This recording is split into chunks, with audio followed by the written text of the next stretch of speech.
આજે વિશ્વ પર્યાવરણ દિવસ નિમિત્તે વડોદરા મહાનગરપાલિકા દ્વારા TP3 FP 1065 ગુરુકુળ 4 રસ્તા વાઘોડિયા રોડ ખાતે ₹42.69 લાખના ખર્ચે નવીન ગાર્ડન ફોરેસ્ટનું ઉદ્ઘાટન કરવામાં આવ્યું।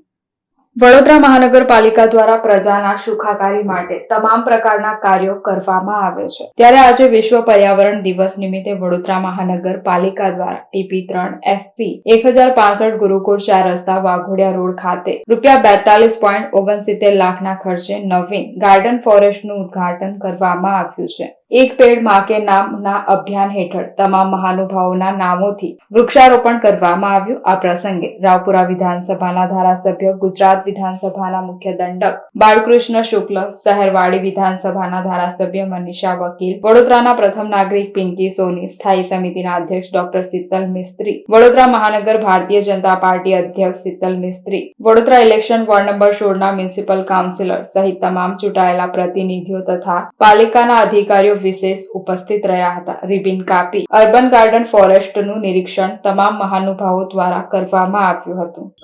આજના વિશ્વ પર્યાવરણ દિવસ નિમિત્તે તમામ નગરજનોને ખૂબ ખૂબ અભિનંદન પાઠવું છું। આજે વડોદરા શહેરમાં રાવપુરા વિધાનસભા વિસ્તારમાં વોર્ડ નંબર 16માં કોર્પોરેશન દ્વારા 135માં ગાર્ડનનું જ્યારે ઉદ્ઘાટન કરવામાં આવ્યું છે, જે લગભગ 65 થી 70,000 સ્ક્વેર ફૂટ છે। તો આ માટે કોર્પોરેશનના આખા ટીમને ખૂબ અભિનંદન પાઠવું છું અને સાથે તમામ નગરજનોને પણ વિનંતી કરું કે આપણે તમામ ભેગા થઈને વૃક્ષો વાવીએ અને વૃક્ષોનું જતન કરીએ।